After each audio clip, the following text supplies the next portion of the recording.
Today on Home Care Heroes, we talk to one of the best home care consultants out there, Gregg Mazza. He's going to tell us how to grow our agency so that it can run without us. What a great topic.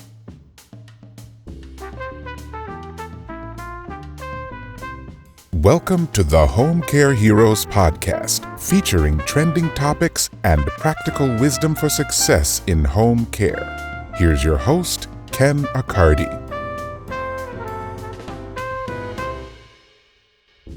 Well, hey, everybody. Thanks for joining us today on a new episode of the Home Care Heroes podcast. I'm very excited today to have our guest, Gregg Mazza. And Gregg runs a group that's called Home Care Breakthrough Solutions. And today's topic is going to be a really, really interesting one that's a little bit, more provocative than I'd say some of our other topics. We're going to talk about how to build a business that could run without you.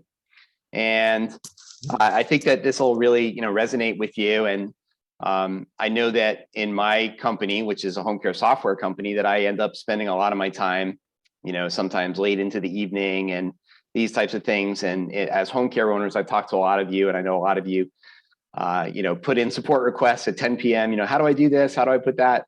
And that sort of thing. So I think this is going to be a great topic, and I'm really excited to welcome Gregg. So Gregg, welcome to the show. Hey, thank you so much for having me. I really appreciate it, Ken. All right. So listen, you are very successful. You consult with a lot of businesses, a lot of, followers and people help you and things like that. But I, have read some of your backstory, and it looks like, when you started your home care agency, it wasn't all roses in the beginning. Yeah. So why don't you tell us a little bit about the story there? Yeah. So I started my home care business. I think I was 30 years old. I had this dream, this vision of like being an entrepreneur, being a business owner. Had no prior healthcare experience, no business ownership experience. But I'd done sales, marketing, and ran a mortgage business. So I was ready to take that leap of faith, and I got into this industry with, for the right reasons. I saw what my grandparents had gone through as they were aging, and it really shifted my perspective on like the value of what we offer in home care, like to really be able to serve people at this vulnerable time in their life. And to me, it's just like, I don't know, it grounds me, it really does ground me, because you realize like, hey, we've only got one life that I know of in this physical body, and eventually it comes to an end. And we get to help these people at a time in need. For most people, it's like before, like getting close to the end of their life. And so I started this business, and yeah, it was like drinking from a fire hose. There it was just, I did not have consistency. It really was super, super stressful, put a strain on my relationships, periods of like pure overwhelm. Had two times in the business where we almost ran out of capital, and it definitely wasn't all roses and butterflies and rainbows, that's for sure. But thankfully was able to push through it, and it really was a blessing in my life. And as much as it went through these periods of like pure pain, uh, got to the other side eventually, and got to the other side and was able to build a business that can run predominantly without me. So, and we served a lot of people. We provided quality care. We employed a lot of caregivers. So it's a lot of fun in this industry. Is like, you can do a lot of things in your life, but we get to serve people in this way, and it's really, really powerful. Yes, I love it. I mean, I think we all love being in this industry for all the right reasons and the way we're able to help people. But we do get in that situation where, for a lot of us, especially, really trying to get the agency off the ground and things like that, we're spending so much time, and, we're running into trouble, and it could be capital. It could be, just a bad Monday. We lost a couple clients on the weekend, and all these things happen to us, but, you have to push through. And, it's good to hear somebody as successful as you had some trouble as well, because sometimes we just think that, oh, well, some people just have the clear Right, it's path. just this path of perfection. No, it doesn't exist. It does not exist. Even the most successful people that I know, um, seriously, I have a mentor of mine. He built $100 million business in 3 years, and he's got some stories, like really where the crap hit the fan. So it's not, I look at business, and I shared this with my mastermind group.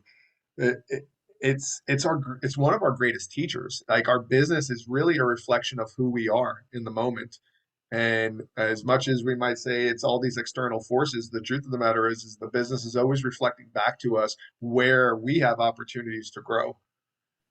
So it's between business and our kids. I truly believe that they're like our greatest teachers.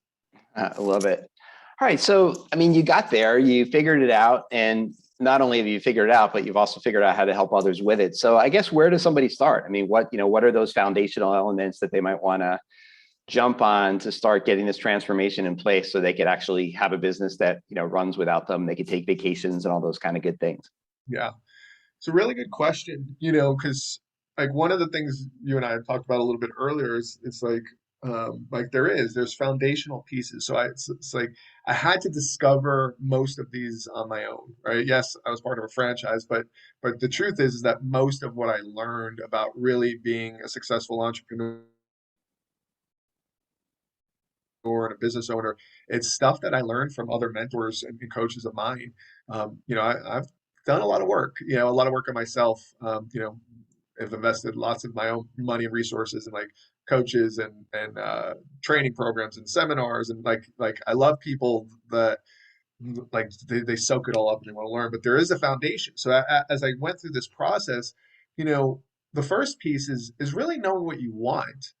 One of the greatest pieces of advice, and I think Stephen Covey has talked about this, is like begin with the end in mind. Someone told me once, they're like, when should you know your exit strategy for your business? And I didn't do this because I didn't learn this till after I bought the business, but you should know your exit strategy before you buy the business. Like that's the level of thinking that's required. Well, it's not required, but it's very powerful. So for me, I wanted to build a business that was like serving a lot of people, employing a lot of people, but that also could run without me. So that might not be everyone's goal that's listening to this. You know what your desires are. Some of you might want to pass this down to your kids, but even if you do, right, wouldn't it be amazing if you can build a business that was truly producing revenue, profit, serving people at a high level, but that did not have to suck up all of your time? So as I went through this process, right, I started looking at like, okay, what were the key pieces? Right. One of the key pieces is, there's like these strategies that go into it, but then there's this, I kind of think of it like building a house, right? So if you build a house, you have to have that really strong foundation. And when I identify some of the key elements, one of the key elements is like staking your place in the home care ecosystem, like really knowing what is your positioning in the marketplace. Not just what is your positioning, from a service standpoint. Most people think, oh, I just do home care. We do bathing and dressing. In truth, like if you really want to grow a sustainable business, you got to go deeper. But inside of that, knowing like your purpose and your mission, like there's this really dirty word that gets thrown around. It's a C word, but it's so powerful. It's like the culture. Like, what is that culture that you're wanting to create, and that should be driven by your mission, your vision, or your values? Like knowing these key pieces, so important, right? The next thing is kind of talked a little bit about this. Is like I call it your clarity map. It's like where do you want to be? Like what is it that you really, really want? Because if you don't want it, it's going to be harder to get there, right? So we were talking about like beginning with the end in mind. The more clear you are on what it is that you desire, people talk about. I don't know, Ken, have you ever done like a vision board or anything like that? Yeah, a little bit for sure. Yeah, I was just curious. Yeah, it's just not that you have to do a vision board, but it's a fun and a powerful exercise of like getting really clear on like what are my true desires? What does it look like? For me, I had like my 10-year vision, like this is what I want it to look like. And in truth, it didn't turn out exactly what I wanted it to look like, but we made progress, but at least I knew, because what happens is once you have clarity on that, then you can start taking the steps to get there. Um, Another key component, and this is honestly something that, more mature businesses or more mature, and I don't mean this in a negative way, more mature business owners, they have a little bit better understanding of their numbers. Right? I work with a lot of people that are smart, mature, been in business for a while, but they don't have clarity around their key numbers, their margins, and it's not just margins.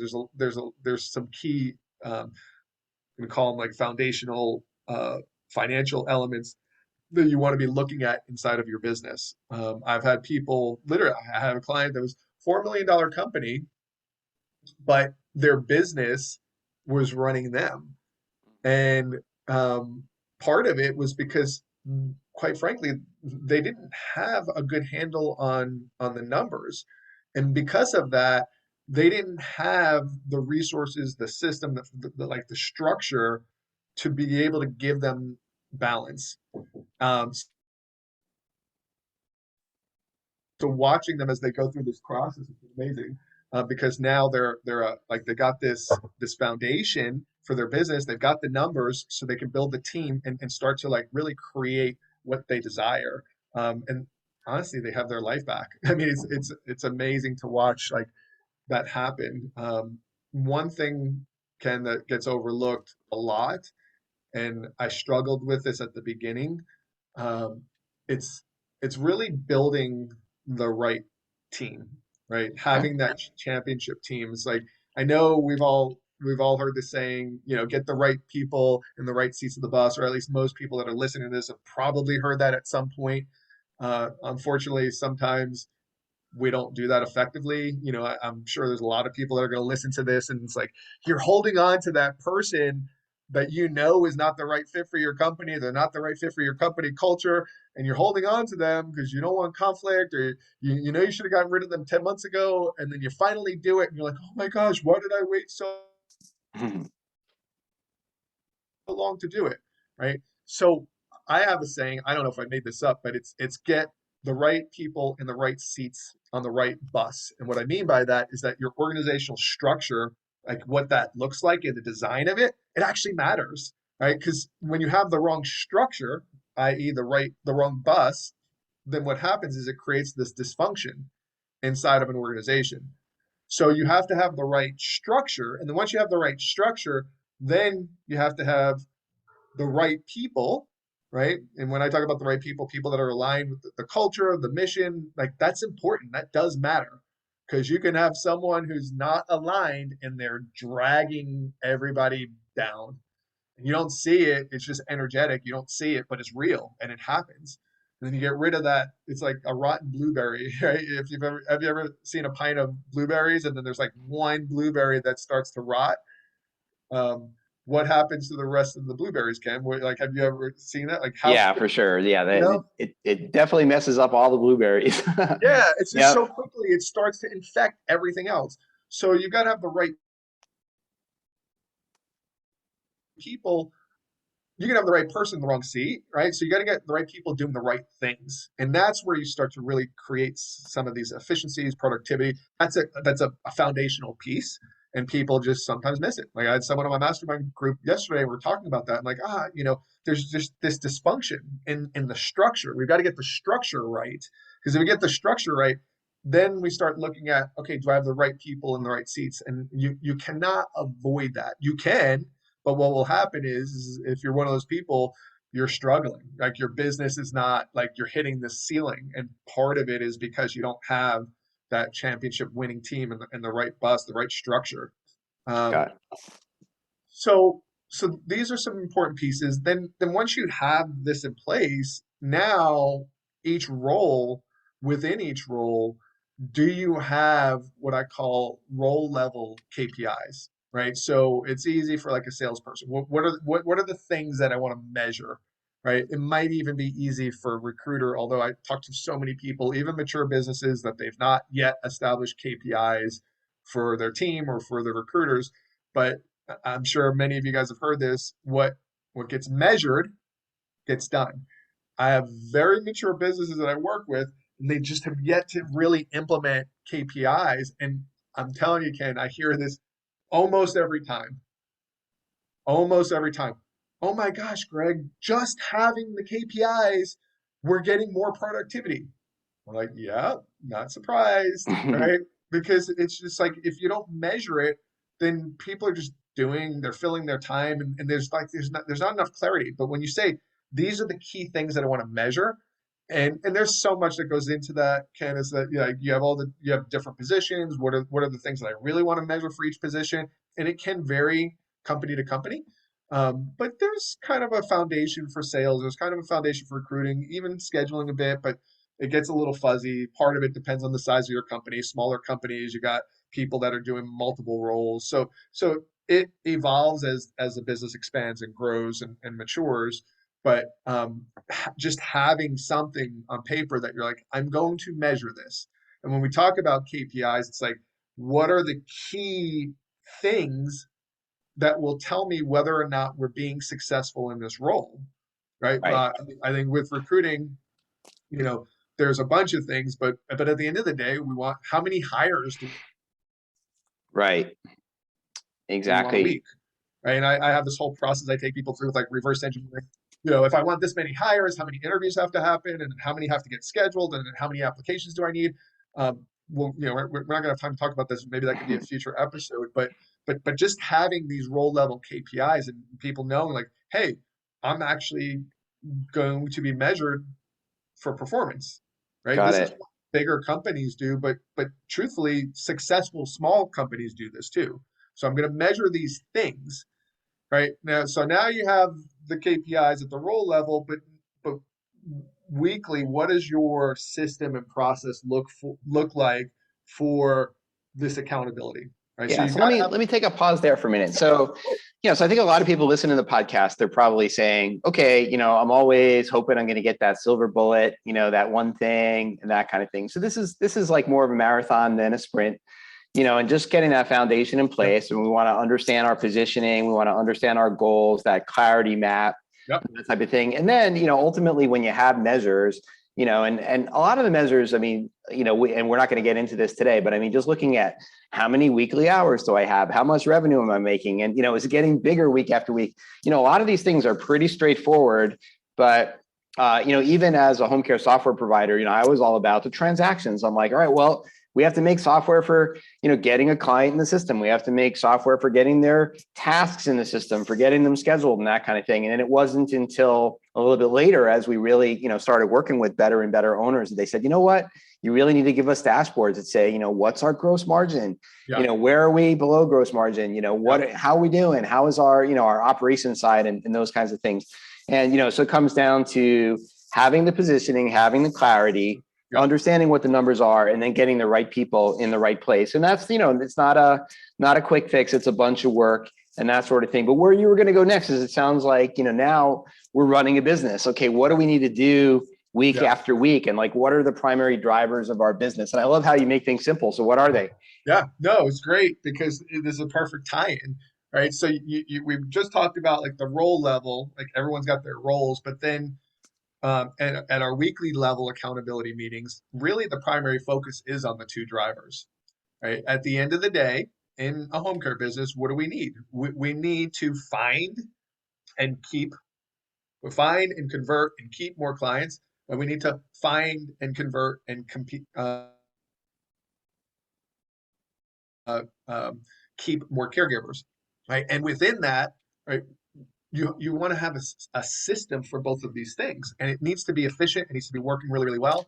And by having these weekly accountability meetings, and what we do is we identify, knowing that these are the two key drivers, we want to measure certain things with sales and recruiting. There's something that I learned from one of my mentors. It's called the multiplier effect, right? And I've talked about this. Some people that are listening to this have probably heard me talk about it, and yet they don't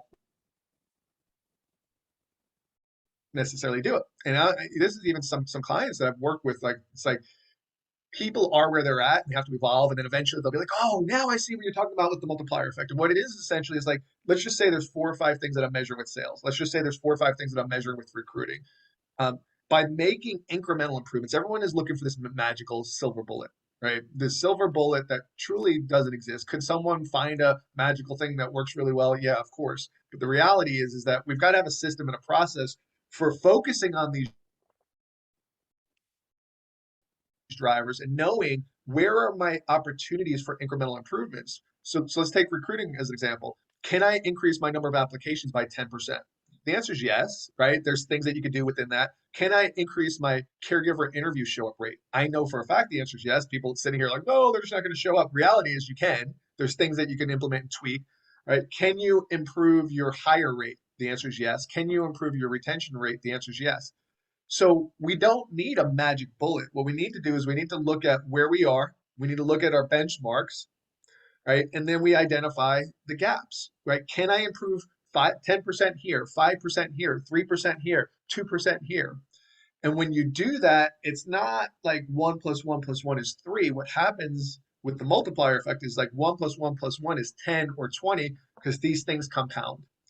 So even just these small incremental improvements, when I show people the numbers, I'm like, hey, an average size company, just 10%, 5%, 3%, and 5%, that would mean the difference of 25-ish more caregivers. And this is just based on some older home care pulse data. I know they just came out with their new benchmarking study, which is I can't wait to dig into. But like just those incremental things. So part of the weekly accountability, if you have this focus, every week we're looking at it, we're seeing where we're off, and we're making improvements. But we have to look at it first to know where we're off, and then we start part of our weekly meeting structures. You're like every week we're looking at how do we fix it? Like what are the new solutions we can try this week? And the problem is that what a lot of businesses do is they'll try, i.e., I did hand quotes, right? They'll try something, it doesn't work, and they're like, well, I tried it. No, that's not how business is. It's like, and in life too, it's like you don't just try something, you try it, see, we get feedback, and then we iterate, and then we iterate, and then we iterate until we can continue to make those 3%, 5% improvements. And when you start to look at that over the course of a year, I'm telling you, I've had companies increase $800,000 like small average size companies that have increased significantly just by making those incremental improvements. And it's such a powerful thing. And people are like, no, there's this magic bullet. I'm like, no, there's really not. You just have to have a process and a system for this, and then laser focus. And that's part of what the weekly accountability does for you, is like focusing on the two drivers, not all the other stuff, but really the primary two drivers. Because if we can get better at sales and recruiting, you're going to scale your company. And then we can take the resources and the funds and all that other stuff and start to plug that into our other things that we need. Like, hey, I need a new scheduler, or hey, I'm going to outsource my bookkeeping, or hey, it's time to make this investment. But if we're not scaling the company, the money and the resources aren't there. And it really does, Ken. It pains me. I talk to so many owners that like they get so overwhelmed. They're out having to cover shifts, and they don't think that there's a solution. They think it's just the market. And yeah, I'm aware, right? The caregiver base is down. It's harder to find caregivers, but it's fixable, right? It's fixable. It's not going to be fixable for everyone, unfortunately, but it will be fixable for you, whoever's listening to this, if you're willing to take the time, the energy to really implement this stuff and start to make those improvements. Like, yeah, you can get your market share of caregivers if you're willing to, and you believe that it's possible, and it is. It is. So yeah. Okay, I get you. So so this is really, really good. And I think that, again, it's not a quick fix, but it's a bunch of things. We're going to get that foundation in place. And then we're going to have this weekly operational process where we're really going to be focusing on, we're going to have a lot of measurements by role, by person, but we're really going to be focusing on two things. Are we getting more clients? Yep. Are we getting more hours? Are we getting more caregivers? And, and retaining them and looking at those, simple kind of metrics and following that up. But you did talk about this one little piece with me earlier, which is kind of a little bit of an X factor, and you called that leverage. So, what is that leverage piece, and how does that play into all this? Well, I say this all the time to people because it's true. It's like I can teach you all of those strategies and all the tactics for sales and recruiting and running a business. But the X factor is that the truth of the matter is it's our mindset and it's our approach to success principles that are the X factor, right? Because I'm not going to go super, super deep on this, but the reality is that we all have the mindset, we all have a belief system, right? And I'm sure you've heard the saying, like, if you think you can or you think you can't, you're probably right. Yeah. Right. If you think you can or you think you can't, you're probably right. So it's like our belief systems and the stories that we tell ourselves that really truly determine someone's success. Like I still have stories that I'm not aware of that I'm telling myself that's limiting my success. But with that, it's like, all right, I have this approach to life where I've recognized through the years, like there's these X factor pieces that help me accelerate my growth, because like I don't know what I don't know. Right. Mhm. When I was in my home care business, like there really was a point, Ken, where I was like, oh, I've been in this business for a long time. I'm an expert. Yeah, I was an expert sort of, but the truth is that there was a lot I didn't know. Right. But when you approach it with the mindset, like I know everything, or I'm going to get everything from my franchise, my experience is if it's not accurate, right? There's always something else that I can pick up and I can learn. So part of the X factor is like having a network, right? Who's my network of people that I can tap into and learn from their mistakes or learn from their wins? Like what's moving the needle for them, and can I apply this to my business? Right? Same thing with mentors. I have mentors. I have two right now. Right? I don't know everything. So Mhm. I'm constantly learning from other people because there's someone that's further along. There's someone that's been there. There's someone that's done it that I can tap into their knowledge. It's like, could I figure it out on my own eventually? Of course. But the truth of the matter is I've got one life that I know of in this body, Yeah. right? So it's either going to take me 3 years or it might take me 3 months. I choose the 3 months because I want to learn. I want to accelerate my growth. I'm like, I don't, I guess I don't know if I'm not like a traditional person, but I'm like, hey, how do I get there quicker, faster, sooner? Yep. Same thing with teams. Like, do you have the right team of people around you, support people? One thing that I've discovered, and you may have experienced this, Ken, I don't know, but like as business owners, yeah, most entrepreneurs mostly will hold themselves accountable to an extent. But the truth is when I have an accountability partner and so I tell someone like, hey, I'm going to get this done, and I know I have to answer to them. Oh, you bet. I don't want to look stupid. I'm going to make sure that whatever I said I'm going to do, that it actually gets done. So when you start to build in some of this accountability, like you just accelerating your growth, because you're like it pushes you that little bit more to just say, hey, I committed to this. I've got to answer to this person. I'm going to get it done. And then the last piece is really it's about systems, right? So you have the right systems. This conversation started about like building a business that can ultimately run without you. So you had the foundation, you focus on the drivers, you tap into the leverage of these success principles, but having the right systems in place allows you to say, I literally just went over this with the client today. I said, hey, their living room visit conversion numbers were slightly off. It wasn't big. It was like, hey, remember the multiplier effect? I was like, we could probably improve this by 10%.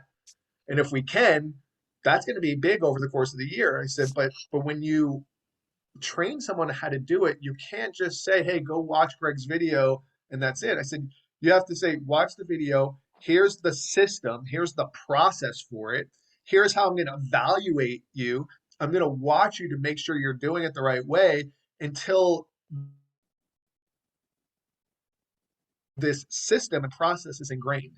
So having the right systems frees you up to say, all right, now this person can do this part of the business, and I'm measuring their success with KPI. So I'm looking at that and I'm measuring and I'm monitoring that, but they're following the system and this process. So I now feel good about that. And I still have the accountability built in because of the KPIs. So now I can free myself up as the business owner to focus on growth, strategy, etc. Like, how do I grow and expand this business? And that is truly that is my hope for the people that are here. They're like, I'm feeling stressed, I'm feeling overwhelmed, there's too much going on, I don't have work-life balance. Pardon my French, but that sucks. So I hated being there. I hated being there, not having enough time with my family, not having enough time with my kids. Like that was a horrible experience. And it pains me to see people that are like still in that space. And like, it doesn't have to be that way. Yeah. It doesn't. Fantastic. All right. Well, listen, I mean, this has been just a really, really nice, outline of all the things that folks need to think through. But I think, if nothing else, I take away is like, yeah, you're right. I do want to have my life back and I do want to grow this. And, and by putting these systems and measurements in place, getting the right foundation, you got to figure out where you are and where to get to the next step. I think everybody's going to benefit from this because even as you said, you have two mentors yourself today because you're trying to learn more. And, and I think by any measure, a lot of people are going to say, hey, this guy is really at the pinnacle of success in home care. So, and look at that. He has mentors and he's trying to get to the next level and do it fast. and that sort of thing. So this is really, really great. Now, having said that, how should people engage with you? So I know that, you're Gregg Mazza, you have two G's in the Gregg, well, two at the end of the well, Gregg. technically three, two at the end. Yeah, so, Gregg, Mazza is Mazza. The company is called Home Care Breakthrough Solutions. Yep. On the web, it's homecarebreakthrough.com. Yep. And, they could email Gregg at homecarebreakthroughsolutions.com. And I also, if you go to the website, there's some free stuff, right? And one thing you could do is you could go ahead and click and join a Facebook group. And you get a bunch of things there. But, so those are some of the basics that I guess I found out myself, just getting to know you and things like that. But, how should people, other than what I've listed here, how should people engage with you? That's great. Thank you for asking. There's different ways that people can just get value, learn. Like I've got a YouTube channel. I think probably the greatest thing for people is to join, even if you don't use Facebook that much. We've got a Facebook group, Home Care Breakthrough Solutions for Service Providers. Pretty sizable group, 4,000, mostly owners and managers, and they're all sharing ideas and best practices. I give a lot of free. I'll do videos in there. I'll do free trainings in there. So that's a great place for people to be, just to be in tune. It's a good place to even start building your network. There's people that are on there that are like, hey, how do I, I'm switching workers' comp providers. Who do you guys use? And then, people are commenting, and you can even go in there and actually do a search for a keyword and see all the conversations that have ever happened about that keyword. So it's kind of cool. I don't have the link at the moment, Ken, but I don't know if it's something that in the podcast, or maybe you have verbiage, but I've got a free guide that kind of covers this topic. It's about scaling your home care business. So I can send you the link for it, and maybe just post it in the comments. Yeah, perfect. I'll put it in the comments in the show notes. And it always, of course, we publish the podcast on, all the players, and it has all those notes and that kind of thing. I think a lot of people just listen to it on their player on the way to the next gig, but then they could go to the number 4 homecareheroes.com, and all those notes are there, and they'll be able to get these in the link. And so we're mentioning it here. Perfect. Yeah. And then, like I said, if anyone has questions, feel free to shoot an email, Gregg at homecarebreakthrough.com. And that's a great place to reach us. The website, if I'm being transparent, it's outdated. I'm in the process of working on a book that's getting close to done. And once I'm done with the book, we're going to revamp the whole website. This is a podcast, so people can't see me right now, but I've shaved my head. I've got a beard. My website has got the old version of me on there, and we just haven't updated yet. So we'll rebrand that once the book comes out. But those are the best places. Facebook group, shoot us an email, sign up for any of our free stuff. Go check us out on the YouTube channel. Just Google Home Care Breakthrough YouTube, and you'll find our channel. This was really great, Ken. I appreciate it. And if there's anything I can do to help you guys, let me know. Perfect. But yeah, this was awesome. All right. Well, hey, we appreciate you as a guest, and I think we'll wrap it up there for today. And thanks again for being on Home Care Heroes. All right. Thank you. Bye-bye. Thanks for joining us today on the Home Care Heroes podcast. Home Care Heroes is produced by Ancoda, the software for the heroes of home care. You can listen to back episodes by visiting 4homecareheroes.com. That's the number 4, then the words homecareheroes.com.